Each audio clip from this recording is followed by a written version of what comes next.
नमस्कार। आइए सुनते हैं कहानी नई रोशनी, जिसे लिखा है रविंद्रनाथ टैगोर जी ने। बाबू अनाथ बंधु बीए में पढ़ते थे, परंतु कई वर्षों से निरंतर फेल हो रहे थे। उनके संबंधियों का विचार था कि वह इस वर्ष अवश्य उत्तीर्ण हो जाएंगे, पर इस वर्ष उन्होंने परीक्षा देना ही उचित न समझा। इसी वर्ष बाबू अनाथ बंधु का विवाह हुआ था। भगवान की कृपा से वधू सुंदर सदचरित्रा मिली थी। उसका नाम विंध्यवासिनी था, किंतु अनाथ बाबू को इस हिंदुस्तानी नाम से घृणा थी। पत्नी को भी वह विशेषताओं और सुंदरता में अपने योग्य न समझते थे, परंतु विंध्यवासिनी के हृदय में हर्ष की सीमा न थी। दूसरे पुरुषों की अपेक्षा वह अपने पति को सर्वोत्तम समझती थी। ऐसा मालूम होता था कि किसी धर्म में आस्था रखने वाले श्रद्धालु व्यक्ति की भांति वह अपने हृदय के सिंहासन पर स्वामी की मूर्ति सजाकर सर्वदा उसी की पूजा किया करती थी। इधर अनाथ बंधु की सुनिए, वह ना जाने क्यों हर समय उससे रुष्ट रहते और तीखे कड़वे शब्दों से उसके प्रेम भरे मन को हर संभव ढंग पर जख्मी करते रहते। अपनी मित्र मंडली में भी वह उस बेचारी को घृणा के साथ स्मरण करते। जिन दिनों अनाथ बंधु कॉलेज में पढ़ते थे, उनका निवास ससुराल में ही था। परीक्षा का समय आया, किंतु उन्होंने परीक्षा दिए बगैर ही कॉलेज छोड़ दिया। इस घटना पर अन्य व्यक्तियों की अपेक्षा विंध्यवासिनी को अधिक दुख हुआ। रात के समय उसने विनम्रता के साथ कहना आरंभ किया, प्राणनाथ, आपने पढ़ना क्यों छोड़ दिया? थोड़े दिनों का कष्ट सह लेना कोई कठिन बात ना थी। पढ़ना लिखना कोई बुरी बात तो नहीं है। पत्नी की इतनी बात सुनकर अनाथ बंधु के मिजाज का पारा 120 डिग्री तक पहुंच गया। बिगड़ कर कहने लगे, पढ़ने लिखने से क्या मनुष्य के 4 हाथ पांव हो जाते हैं? जो व्यक्ति पढ़ लिख कर अपना स्वास्थ्य खो बैठते हैं, उनकी दशा अंत में बहुत बुरी होती है।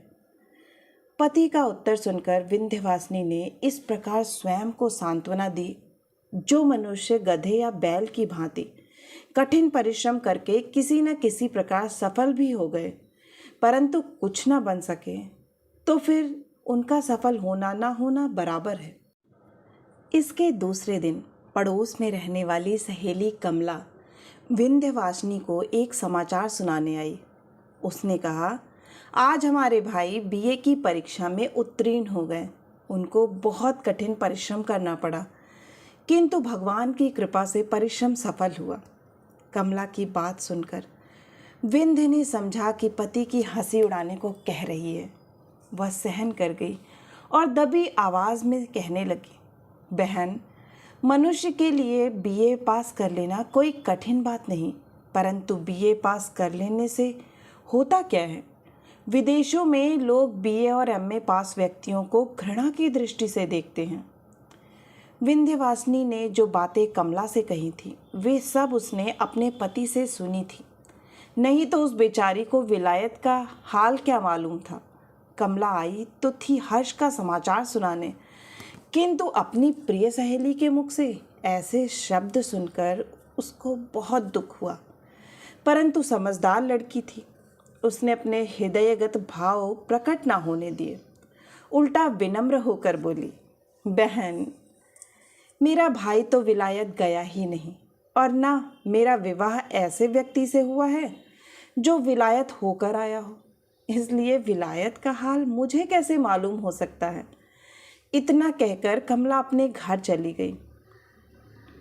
किंतु कमला का विनम्र स्वर होते हुए भी ये बातें विंध्य को अत्यंत कटु प्रतीत हुईं। वह उनका उत्तर तो क्या देती, हाँ, एकांत में बैठकर रोने लगी। इसके कुछ दिनों पश्चात एक अजीब घटना घटित हुई, जो विशेषतः वर्णन करने योग्य है। कलकत्ते से एक धनवान व्यक्ति, जो विंध्य के पिता राजकुमार के मित्र थे, अपने कुटुंब सहित आए और राजकुमार बाबू के घर अतिथि बनकर रहने लगे। चूंकि उनके साथ कई आदमी और नौकर चाकर थे, इसलिए जगह बनाने को राजकुमार बाबू ने अनाथ बंधु वाला कमरा भी उनको सौंप दिया। और अनाथ बंधु के लिए एक और छोटा सा कमरा साफ करा दिया। यह बात अनाथ बंधु को बहुत बुरी लगी। तीव्र क्रोध की दशा में वह विंध्यवासिनी के पास गए और ससुराल की बुराई करने लगे। साथ ही साथ उस निरपराधिनी को 2-4 बातें सुनाई। विंध्य बहुत व्याकुल और चिंतित हुई, किंतु वह मूर्ख न थी। उसके लिए अपने पिता को दोषी ठहराना योग्य न था, किंतु पति को कह सुनकर ठंडा किया। इसके बाद एक दिन अवसर पाकर उसने पति से कहा कि अब यहाँ रहना ठीक नहीं, आप मुझे अपने घर ले चलिए। इस स्थान पर रहने में सम्मान नहीं है। अनाथ बंधु परले सिरे के घमंडी व्यक्ति थे। उनमें दूरदर्शिता की भावना बहुत कम थी। अपने घर पर कष्ट से रहने की अपेक्षा उन्होंने ससुराल का अपमान सहना अच्छा समझा, इसलिए आनाकानी करने लगे। किंतु विंध्यवासिनी ने ना माना और कहने लगी, यदि आप जाना नहीं चाहते तो मुझे अकेले भेज दीजिए, कम से कम मैं ऐसा अपमान सहन नहीं कर सकती। इस पर अनाथ बंधु विवश हो गए, घर जाने को तैयार हो गए। चलते समय माता पिता ने विंध्य से कुछ दिनों और रहने के लिए कहा, किंतु विंध्य ने कुछ उत्तर ना दिया। यह देखकर माता पिता के हृदय में शंका हुई। उन्होंने कहा, बेटी विंध्य, यदि हमसे कोई ऐसी वैसी बात हुई हो तो उसे भुला देना। बेटी ने नम्रतापूर्वक पिता के मुंह की ओर देखा, फिर कहने लगी, पिताजी, हम आपके ऋण से कभी उऋण नहीं हो सकते। हमारे दिन सुख से बीते। और कहते कहते विंध्य का गला भर आया, आंखों से आंसू बहने लगे। इसके पश्चात उसने हाथ जोड़कर माता पिता से विदा चाही और सबको रोता हुआ छोड़कर पति के साथ चल दी।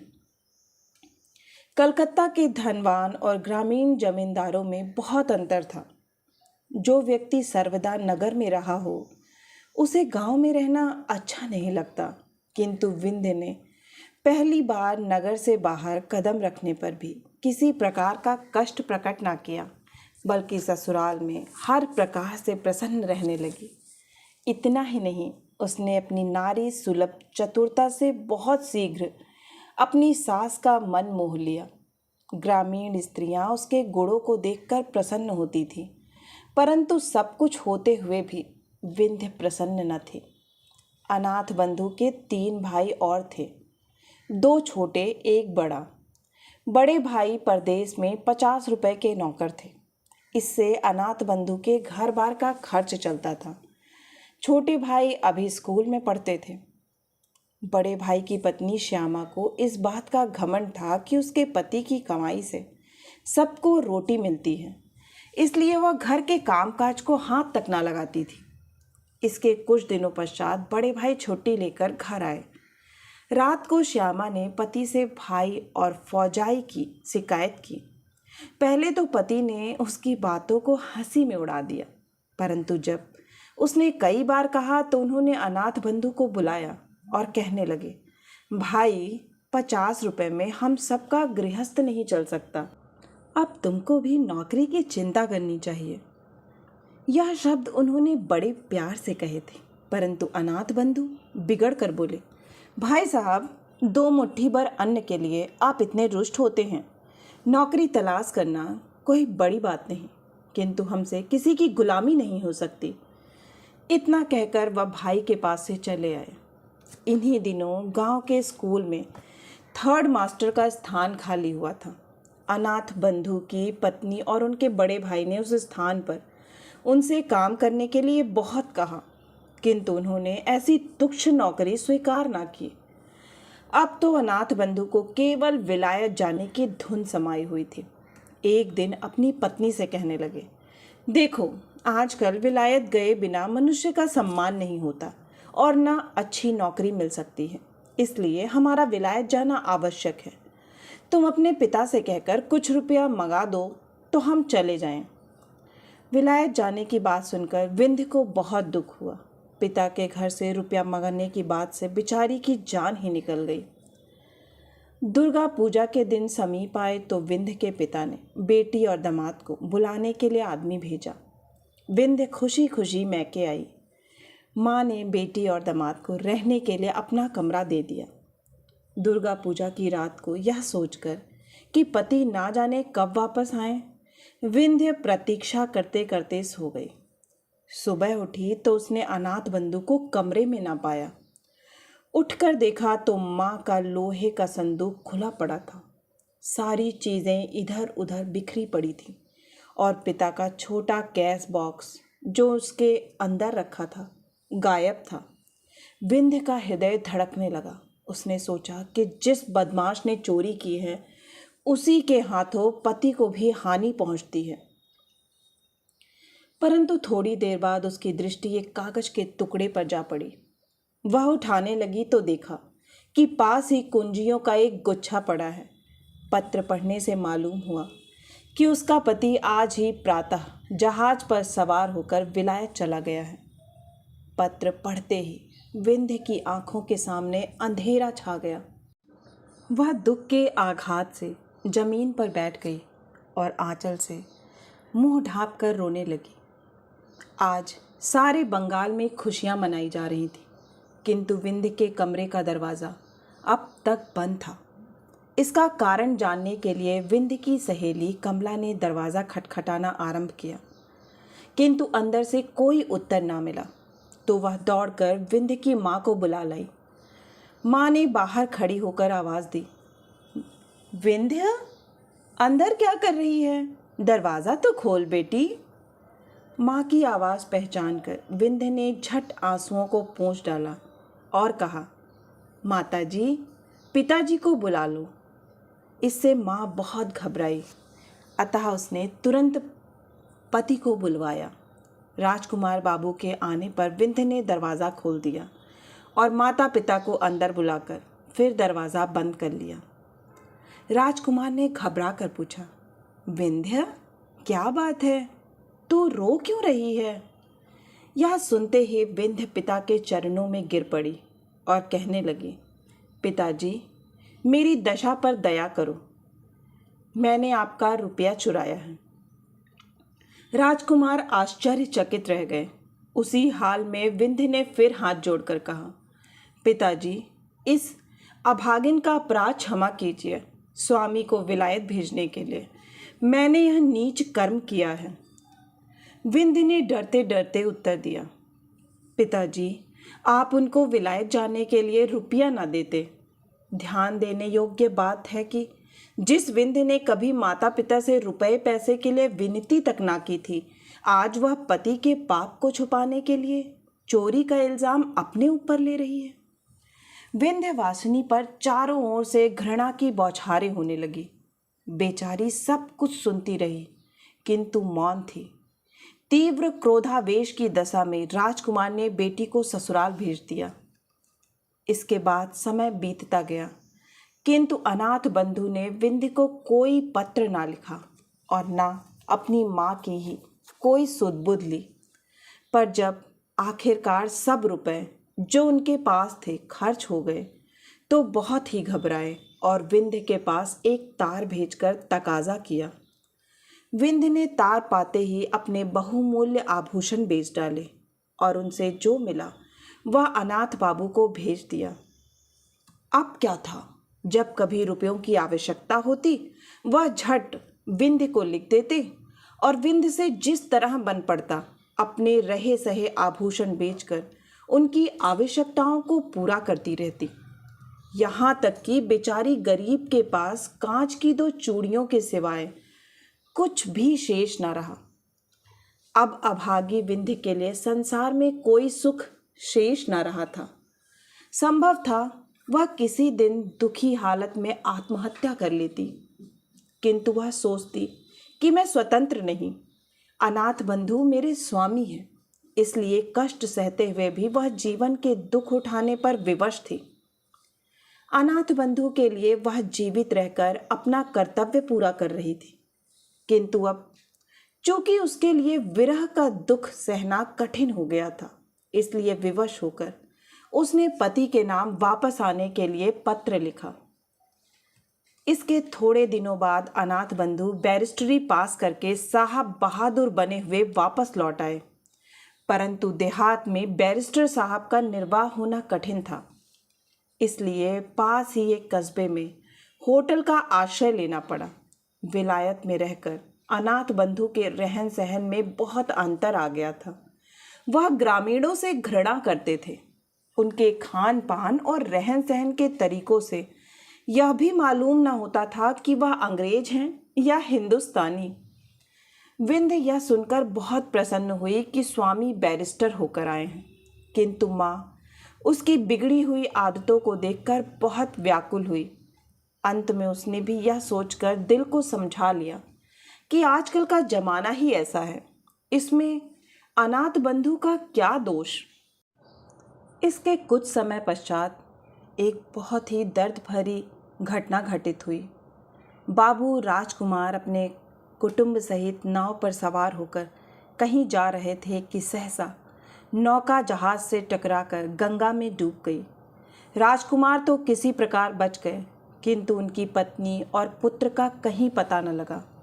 अब उनके कुटुंब में विंध्य के सिवाय कोई दूसरा शेष न रहा था।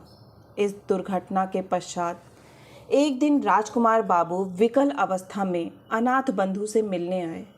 दोनों में कुछ देर तक बातचीत होती रही। अंत में राजकुमार ने कहा, जो कुछ होना था सो तो हुआ, अब प्रायश्चित करके अपनी जाति में सम्मिलित हो जाना चाहिए, क्योंकि तुम्हारे सिवाय अब दुनिया में हमारा कोई नहीं। बेटा या दामाद जो कुछ भी हो, अब तुम हो।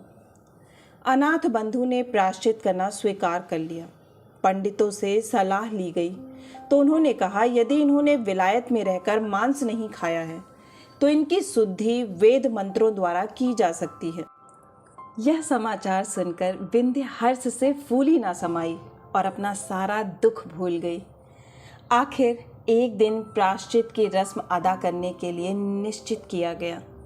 बड़े आनंद का समय था। चहुं ओर वेद मंत्रों की गूंज सुनाई देती थी। प्रायश्चित के पश्चात ब्राह्मणों को भोजन कराया गया और इसके परिणाम स्वरूप बाबू अनाथ बंधु नए सिरे से बिरादरी में सम्मिलित कर लिए गए। परंतु ठीक उसी समय राजकुमार बाबू ब्राह्मणों को दक्षिणा दे रहे थे। एक नौकर ने कार्ड लिए हुए घर में प्रवेश किया और राजकुमार से कहने लगे, बाबूजी, एक मैम आई हैं। मैम का नाम सुनते ही राजकुमार बाबू चकराए। कार्ड पढ़ा। उस पर लिखा था, मिसेस अनाथ बंधु सरकार।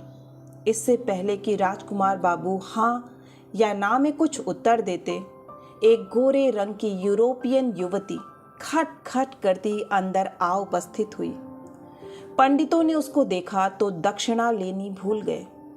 घबराकर जिधर जिसके सींग समाये निकल गए। इधर मेम साहिबा ने जब अनाथ बंधु को ना देखा तो बहुत विकल हुई और उनका नाम ले लेकर आवाज़ें देने लगी। इतने में अनाथ बंधु कमरे से बाहर निकले। उन्हें देखते ही मेम साहिबा माय डियर कहकर झट उनसे लिपट गईं। यह दशा देखकर घर के पुरोहित भी अपना बोरिया बंधना संभाल कर विदा हो गए। उन्होंने पीछे मुड़कर भी ना देखा। आशा है कि आपको यह कहानी बहुत ही पसंद आई होगी, और अगर पसंद आई है तो एक लाइक करें, अपनों के साथ शेयर करें। और हाँ, अगर आप इसी तरह की मनोरंजक कहानियाँ सुनना चाहते हैं तो इस चैनल से जुड़ना ना भूलें और चैनल को सब्सक्राइब करें। फिर मिलती हूँ एक नई कहानी या कविता के साथ। तब तक के लिए आप सभी का सुनने के लिए बहुत बहुत धन्यवाद।